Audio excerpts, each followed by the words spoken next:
নমস্কার। এই মুহূর্তে শুনছি সাইয়ারা মুভি দেখে প্রচুর মানুষরা, ছেলেরা, মেয়েরা, সো কল জেনজিরা প্রচুর পরিমাণে কান্নাকাটি করছে, কারণ ফুপিয়ে ফুপিয়ে মাথা টুকরে টুকরে কাঁদছে। তাদের জন্য আমি বলছি, আমি তো অতটাও পুরনো নয়, তাও আমার এই বইটার কথা মনে আছে। চিরদিনই তুমি যে আমার বইটা একটা ছিল, মনে আছে কিনা জানি না, তবে যাদের মনে আছে তাদের ঠিক মনে আছে। সেই বইটাতে মেয়েটাকে, ছেলেটাকে, মেয়েটার যে ফ্যামিলি, সেই মেয়েটার ফ্যামিলির ছেলেটাকে আর মেয়েটাকে কিবার, মেয়েটাকে তো অবশ্য মারিনি, ছেলেটাকে প্রচণ্ড মার মেরেছে, সেই রক্তাক্ত অবস্থা। তারপরেও সে ছেলে আর মেয়েকে কেউ ছাড়াতে পারছে না, তাদের জামা কাপড় খুলে চলে যাচ্ছে, তারপরেও তাদেরকে ছাড়ানো যাচ্ছে না। এখন আমার হাসি আছে, সেই সময় তো প্রচণ্ড ছোট ছিলাম আমি, তারপরেও আমি জানি না তখন ভালোবাসা কি, এইসব কি, প্রেম প্রীতি, এইসব জিনিস তো বুঝি না।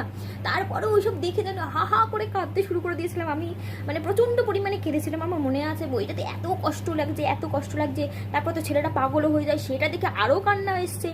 ছেলেটা পল্লবী বলে নাম বুকের মধ্যে লেখা দেখে ওটা থেকে আরও বেশি কান্না পাচ্ছে। এই সোকল জেনজিরা যদি ওই বইটা দেখে ফেলে, তাহলে তারা কি করবে? তারা পাগল হয়ে যাবে। কারণ আমি সাইয়ারা মুভিটা অবশ্য আমি এখনো পর্যন্ত দেখিনি, আর দেখার ইচ্ছাও নেই। আমার ইচ্ছা যাও ছিল, সেই ইচ্ছাটা মরে গেছে, ঘাটে একেবারে মরে গেছে। যাই হোক, সত্যি সাইয়ারা মুভি এতটাই খতরনাক আমার তো মনে হয় না। চিরদিনই তুমি যে আমারটা একবার দেখে আসো।